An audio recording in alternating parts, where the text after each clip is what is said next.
My name is Judi Kusnick. I'm 60 years old, which is shocking, and it's October 3rd, 2015. We're in Sacramento, California, and I am here with my father, Arthur Kusnick. My name is Arthur Kusnick. I'm here with my daughter Judi. It's October 3rd, 2015. We're in Sacramento, California, and we're going to start this conversation. Okay, so, Pop, I thought one thing that I'm always interested in is you grew up out there in the wilds of northern Ontario, out in Dryden. And I always wondered, first of all, how did your family end up way out there? In Dryden? Yeah, I know your parents got married in Winnipeg, so how did they end up way out in Dryden? Well, my father came from Europe, and I don't know the full story of his wanderings when he came to this country. He came into New York, and somehow or other he made his way up into Canada, probably up through Montreal, and he ended up doing all kinds of jobs throughout Ontario, I believe, from what little I know of his background. He used to talk a lot about Manitoulin Island, which is an island, I guess, in Georgian Bay on Lake Huron. And eventually he came up to Dryden. I guess he was still in his wanderings. He was still a young man at that time. And there was a large paper mill there that was fairly a new industry for that area, so he got a job in the paper mill. And he worked in the paper mill for some years. My mother, she also migrated from Europe, but she came in a more, I guess, a method that is used quite a bit in families. Her sisters preceded her to Winnipeg in Manitoba, and so she ended up in Winnipeg, coming directly there from Poland. However, she did have summer employment at Dryden, which is a kind of a touristy town because there's a lot of wildlife and fishing and that sort of thing that goes on there. And so they met in Dryden. They met in Dryden, Yes.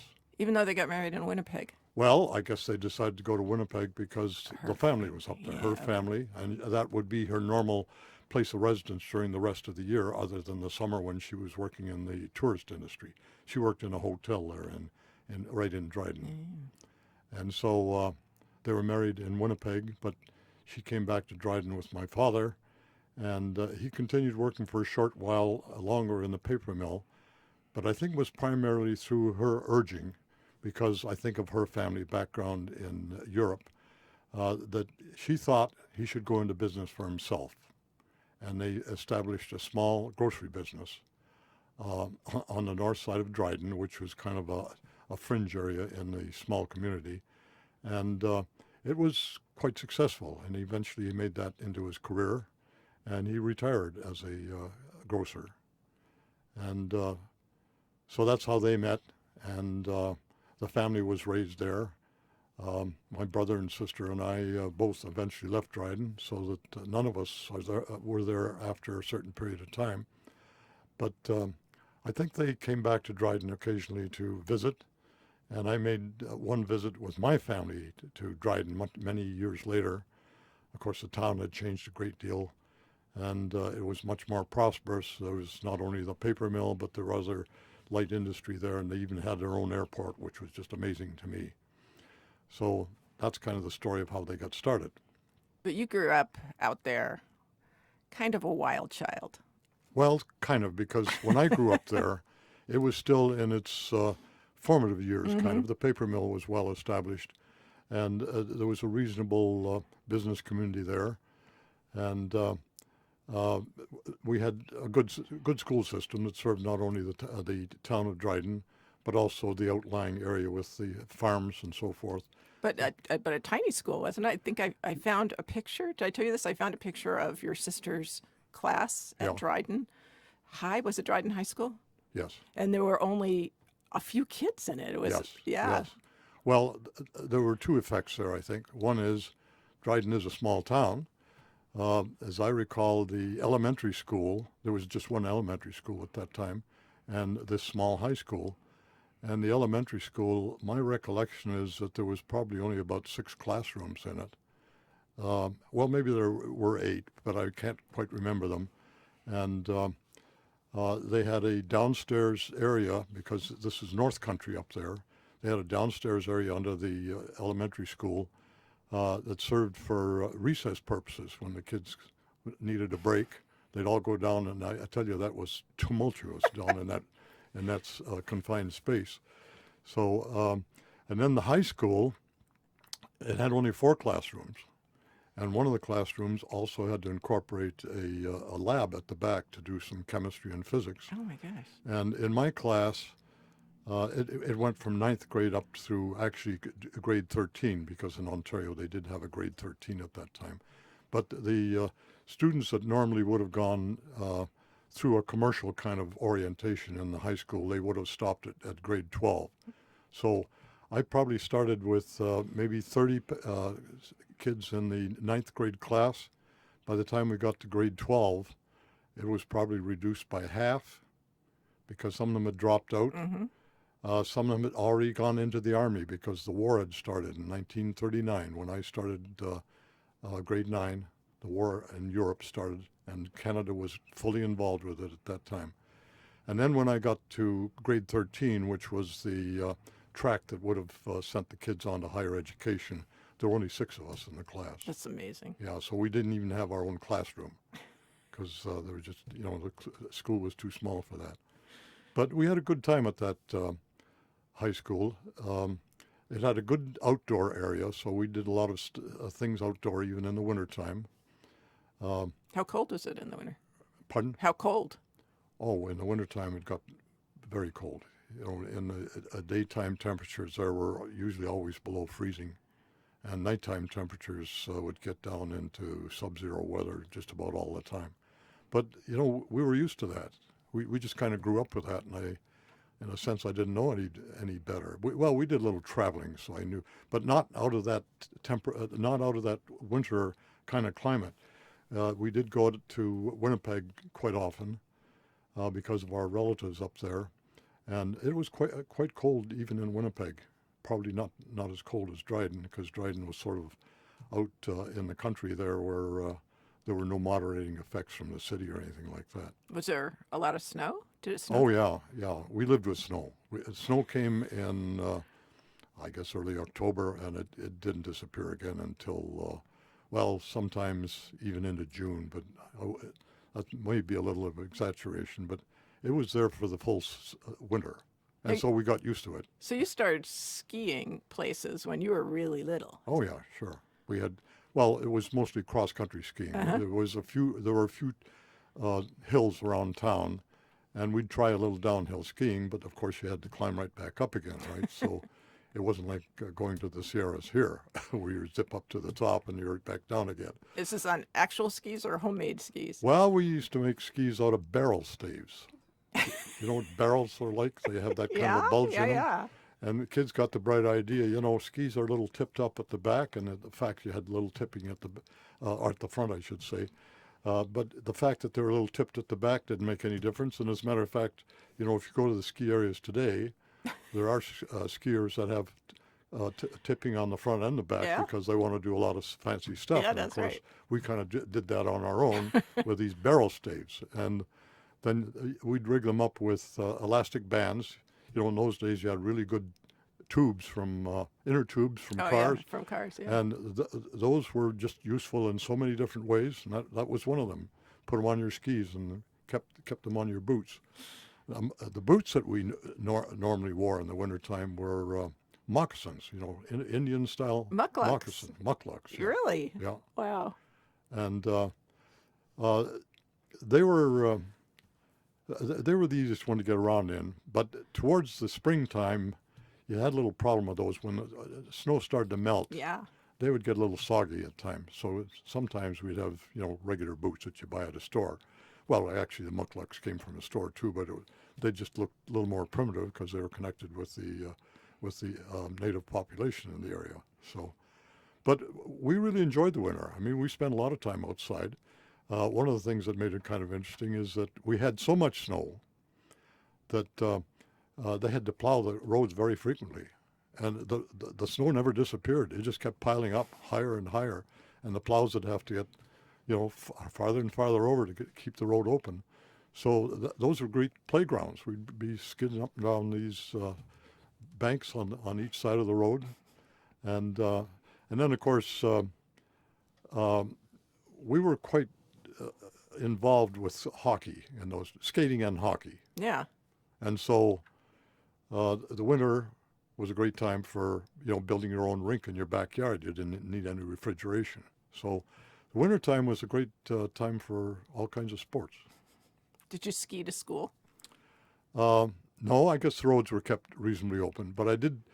We lived on the fringe of town, and or close to it at least, close enough that I could put my skis on and head out of town and go out towards where the agriculture areas were, and then farther out where there were some woods. So I could put my skis on right in my backyard and just go all the way out into the woods and do all kinds of skiing on open fields where the agriculture area was, or right through the trails that we had set up. So that was a lot of fun. Did you have any special buddies when you were a kid? Yep.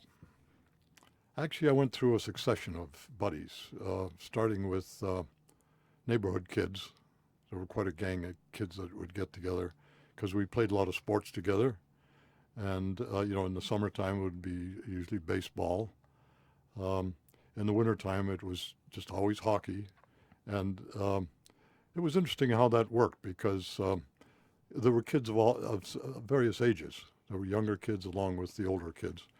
And it's a way that we kind of got educated. For example, how do you build a skating rink? Well, the older kids knew the whole lore of building skating rinks. And the younger kids were, they were the sweat guys. They handled the shovels and rakes and everything else. But in the long run, you learn to do that yourself, and then you could, you had a bunch of workers that would work for you eventually, that kind of thing. So, yeah, we had then. As I went to school, as I went to the higher grades, I tend to associate more with the kids who were a little smarter in school because I was supposedly one of the smart ones. So I kind of passed through several layers of friends. And then, of course, when I got into high school, there were a group of us that were on the kind of the collegiate track or the college track, whatever you want to call that. So I was more friendly with them than others in the school.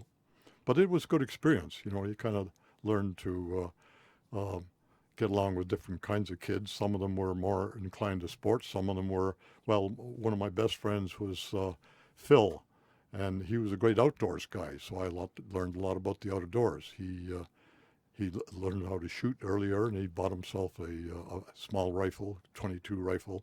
So we'd go out together either fishing or hunting. We weren't really serious hunters. You kind of took pot shots at squirrels or something like that. But so I learned how to use a gun as well as learning how to fish and other things. So it sounds like when you were little, you just kind of went out the door and your mom saw you sometime whenever she saw you. Totally different world. Totally different world. I mean, it's unbelievably, looking back on it, we just never hung around home at all. As a matter of fact, when we did, in the evenings sometimes, the gang would get together on our street corner where my father's store was, and we'd raise a big ruckus there, and, my father would stick his head out the door and say, "Hey, you kids, get out of the yard. You're making too much noise around here." So, we disappeared to some other neighborhood. So there was no sense of having to stick around close to home. So you had a great feeling of not only independence, but also getting along with a lot of other guys not just guys, but mostly guys, in other neighborhoods. So you could play all these games together and not annoy your dad all the time. Well, how did your mom get you home when she wanted you? Well, she just didn't worry about it. She really didn't worry about it, She may have spoken about it from time to time, maybe when I was younger, but certainly as I grew along in age, she just didn't worry about where I was. And she knew that I got home and I did my homework, and I'd get home for the meals. It was mostly roaming around between times. Like in the evenings, we spent a lot of time outdoors, especially in the summer, of course. In the wintertime, it was pretty dark, so we didn't spend as much time. Although we had a good skating rink in town. There was a lot of socializing around the skating rink. And but she never worried about that. I would walk to the skating rink. I'd walk everywhere. If I could, I'd take my bike sometime, particularly in the summer, of course. But no, she just never worried where I was. And my dad never brought the subject up at all. He just thought, you could roam anywhere that you wanted. It was, well, perfectly safe from the standpoint of some of the concerns we have today with, criminal-oriented thing. But they probably worried more about the fact that it was wild country around there, and we'd go way out in the woods, long distances. I think the thing that they never mentioned it to me, but I suspect they worried about the fact that a lot of our travels was around the railroad track. If we wanted to move fast, the gang would get together and go down the railroad track and head off somewhere that way. So they were probably concerned about the fact that that was the main line railroad in Canada, so that was a pretty busy railroad. Did you have bears and moose and all that? Yeah, we never got that close to them. The town was sizable enough that that kind of wildlife sort of retreated from the town. It was about 2,000 people there at the time I lived there. But if you went out into the country, and I can remember particularly that my dad had a cottage out on a small lake out of town that was probably 15 or 20 miles away. And you got off the main highway, you went out on the main Trans-Canada Highway, certain distance, then you went off into a country road to get to this lake. And there were always bears on that road. Well, I shouldn't say always. I mean, they were visible at many times. We didn't see them every time we went out there, but it was no surprise to see bears along that road. They were small bears. I think they were small black bears or small brown bears. I don't think there were any wolves in that area. There were deer. I think there were moose nearby, but not that close to the town. Were there other cottages out at this lake? Yes, that was a beautiful lake, very nice lake, Thunder Lake. It was actually right on the main highway, but the better part of the lake was off on this back road. There was a nice beach there because there were highlands up behind that lake, and they had eroded down into the lake and created this nice beach. And there was a particularly nice feature to that because there was a creek that came down through that beachy area and right into the lake. And the creek was partially a spring, I think, because it always had much colder water than the lake had. And it was considered to be a great daring thing to dash in and out of this creek that had water that was probably 10 or 15 degrees colder than the lake. And the lake beside right on the beach, of course, would warm up quite nicely, so you could swim there quite comfortably. So you were a teenager when the war started. Yes. And so you were not old enough to go. No. So. No. And actually, the fellows that I knew that went were older than myself. I chummed around with some of them, but they were older than myself, and actually they were ahead of me in school. So when the war started, they were, let's see, I was born in 27, 39, so I was just over 12 years. I just turned 12, as a matter of fact, when I went into high school. I think most of the kids were 13 by that time, because I'd skipped a class, I guess, when I was in grade school. And so some of them, when they got into grade 10 or grade 11, they would drop out and go into the Army. But by the time the war ended, which was 45, that I was, let's see, I guess I was 17. When I enrolled in college, first year of college, I just turned 17. So I was still 16 when the war ended. You skipped a grade in grade school. Well, yeah, they had it really set up that way. Yeah. It was kind of odd. We didn't have kindergarten at all in those days. So you just went directly into first grade. And I think it was the fourth grade. If you did well, you just kind of skipped the fourth grade and went into fifth grade.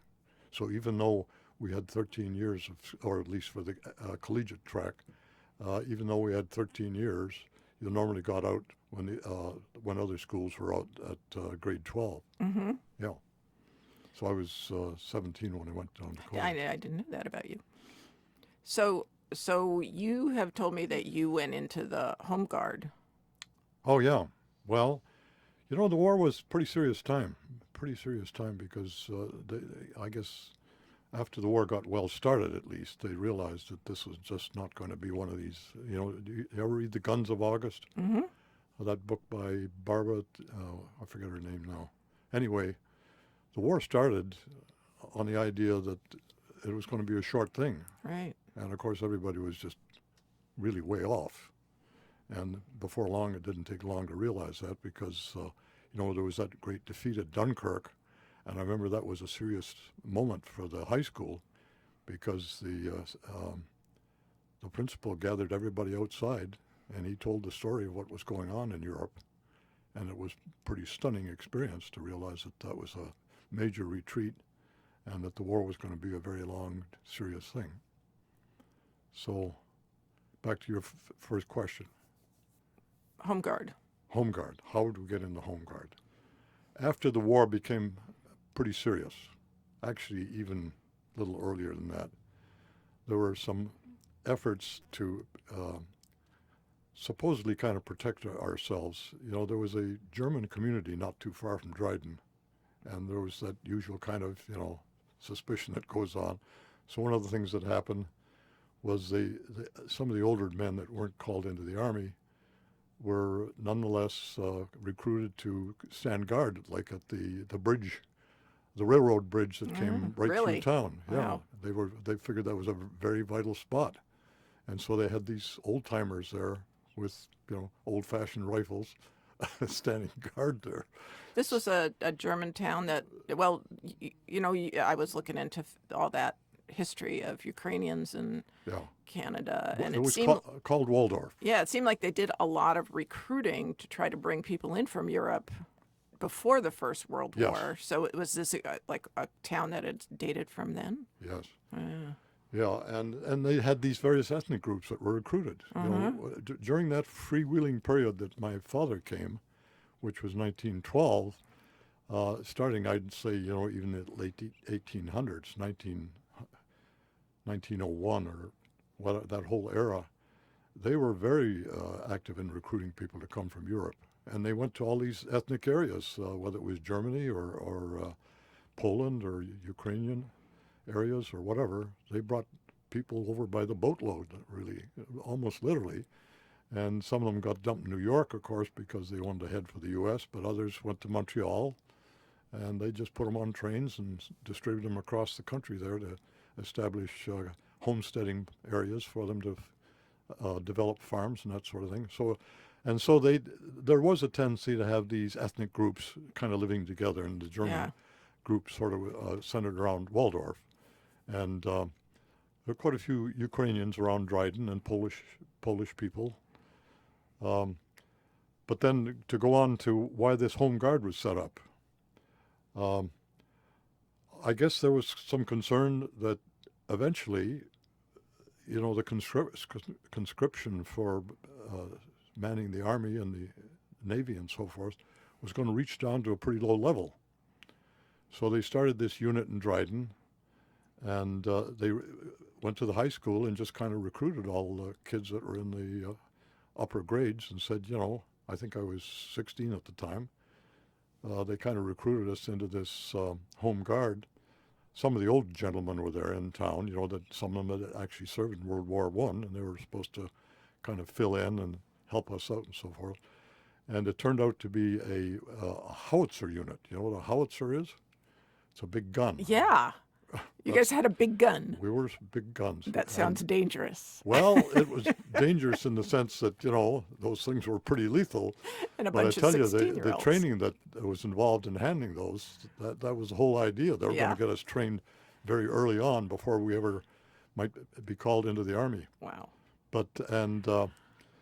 So we practiced locally, but I don't think we did any shooting in Dryden. We just practiced on how to handle those howitzers, and all of the ammunition for them was pretty complicated because, howitzers work on a principle where they shoot the thing up in the air and it comes back down, and you have to regulate the arc of this, of the way it goes out and back down by altering the powder bags that you put into the Oh, really? into the ammunition. Wow, Yeah, so okay. that was my specialty. I was recruited there to learn how to use those powder bags. There was another guy that pulled the trigger. He had to learn how to do that very carefully and so forth. So I got pretty skilled in how to understand ammunition. Wow. Or well, there's a little bit of blowing things up in there, isn't there? Well, yeah. So then, after we got reasonably well trained, this unit went up to Manitoba. I think it was, I forget the exact spot now. There was a place in Manitoba where they did, that was an actual army base, and we did real shooting there. You know, shot off real shells, and they went way over the range Oh my and gosh. hit something way out there.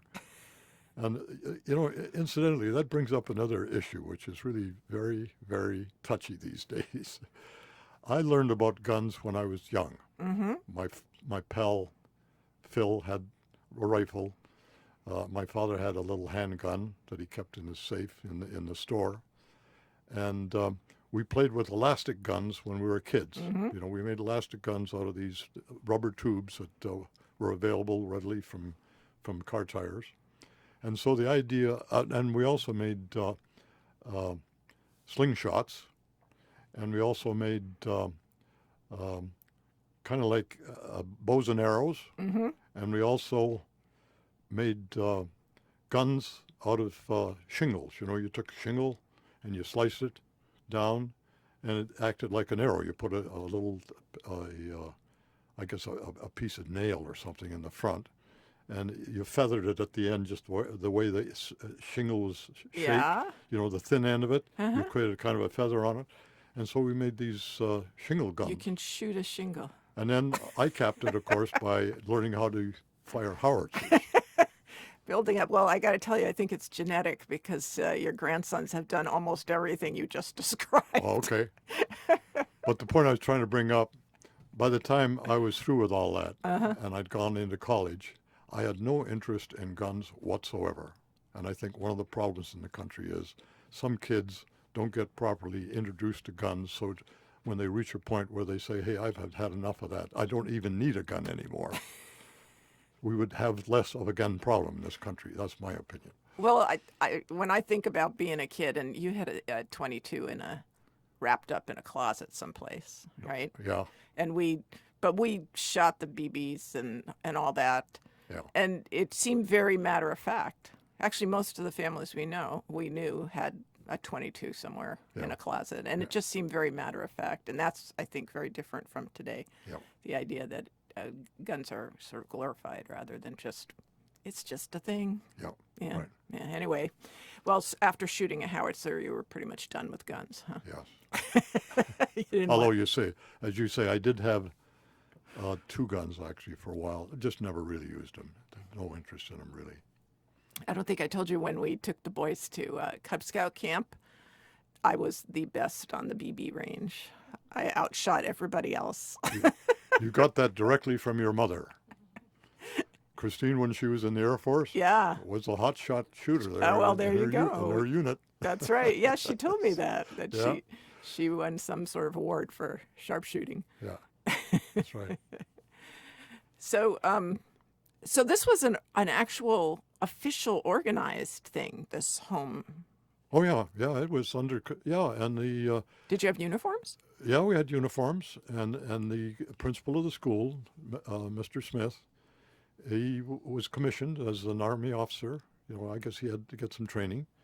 He was commissioned as an Army officer, and he commanded the unit. And then it passed on, I think, just wait, there was another man in there that also became an officer. He was a dentist in town. And between the two of them, they kind of ran the unit. And they both became commissioned officers in the actual Army. Wow. Yeah. So all this time, since you were on the collegiate track, you were planning to leave Dryden all the time you were growing up, pretty much? Well, that's interesting. I didn't quite know what I was going to do. You know, I was kind of vaguely familiar with the idea of college. But, you know, we were so far from everything else. Up in Dryden, we were, 250 miles from Winnipeg, which was the nearest collegiate school, University of Manitoba there. And we were, 1,200 miles from Toronto, and I didn't know much about Toronto at all, and the University of Toronto was there. So the normal track for people coming out of high school in Dryden was they would take some kind of a bookkeeping course, and they would go and work at the paper mill, for example, where they had a big accounting operation. And some of the girls would go to what they called normal school in those days and become teachers. Right. And then, of course, others went into nursing. Like So, your sister. yes. Yeah. Yeah.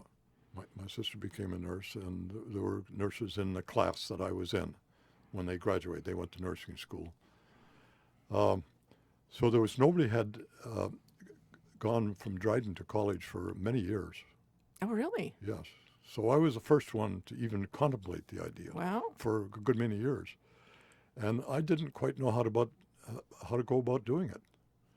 So one day I was in the house of the English teacher, I guess. And because my buddies hung around there.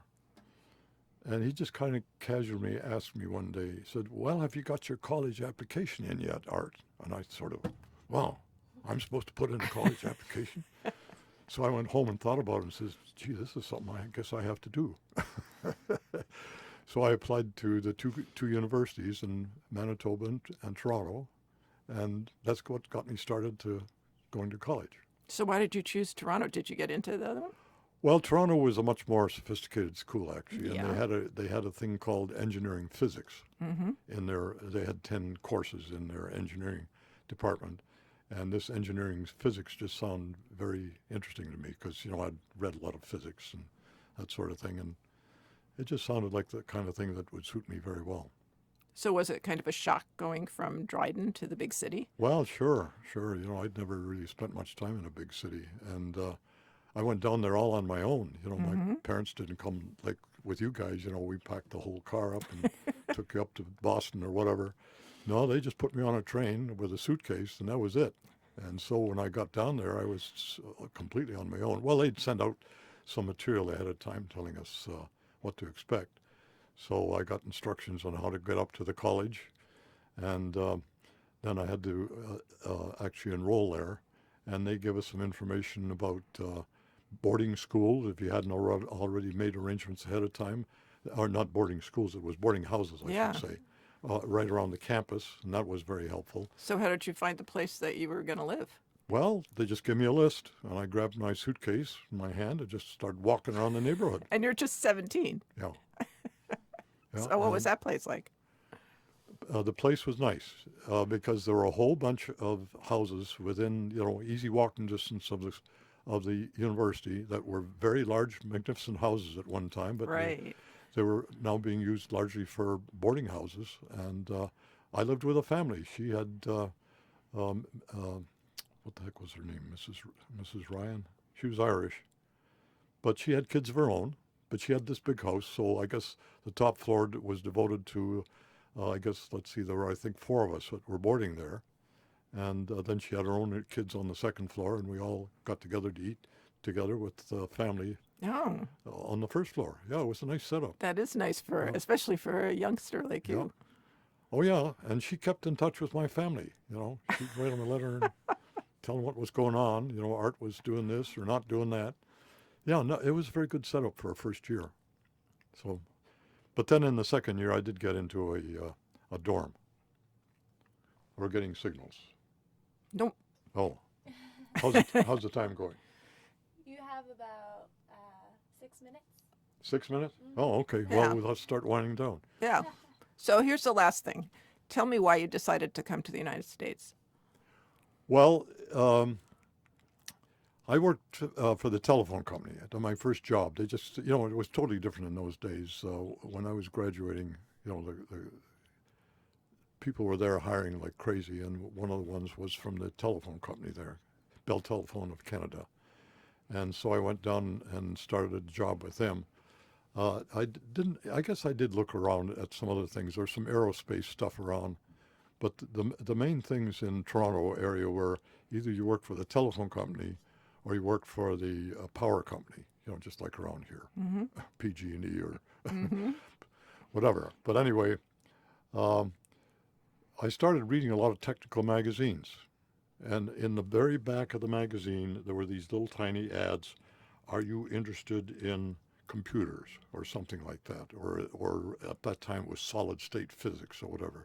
And I saw this little tiny ad, this high, column ad from IBM in Poughkeepsie, New York, a place I'd never heard of. So I thought, gee, maybe I should be looking around in the U.S. There's lots of stuff on the back of those technical magazines. And so I worked out a little route to interview a number of outfits on a vacation trip, actually. So your mother and I, and I guess Kathy was with us at that time. Yeah, our oldest daughter.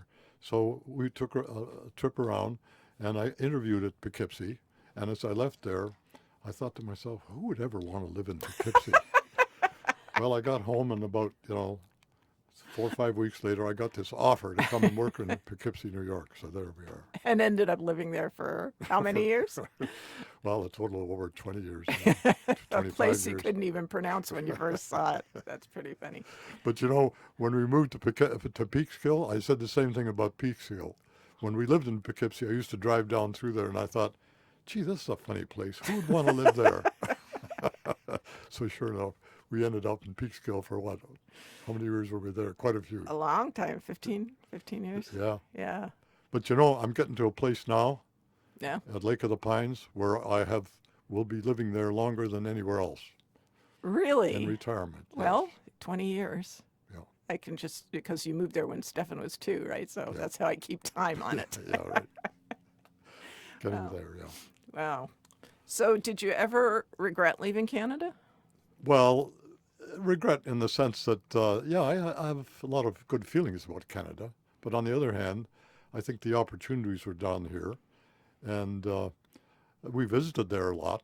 And I always stand up for Canada, so to speak, as their hymns, their national hymn says. But no, I was very interested in politics, too. So when we moved here, I was determined to become a citizen. And, of course, Christine, my wife, she regained her citizenship because she was born here when her Right. parents lived here for a short while. Now, they had the opposite feelings. They wanted to go back to Canada because they didn't like it down here. But I liked it down here as well as I liked Canada. But I did want to participate in the voting and so forth, politics and whatnot. So, Did you ever renounce your Canadian citizenship? well, there was no real renouncing. It was just that once I acquired the citizenship here, I think that it's automatically discontinued up there. But then I did get this thing later on, many years later. Matter of fact, you were the one that told me about it. Right. That Canada was looking for a way to renew a dual citizenship Right. arrangement, Right. which I guess I just never really followed up on that. Yeah. But that is an interesting thing. So I keep telling my grandchildren, if you run out of opportunities here, don't forget about Canada. I don't know how that's working these days, but Well, I keep reminding them of that too, yeah. just in case. So I think we're good. Yeah. So thank you for agreeing to do this. This is really a lot of fun. Well, thank you, because it's turned out pretty interesting for me. Yes, Yeah. very much. I'm glad we did it. It's always interesting to go back and talk about good old days. Yeah, exactly. Yeah. Okay.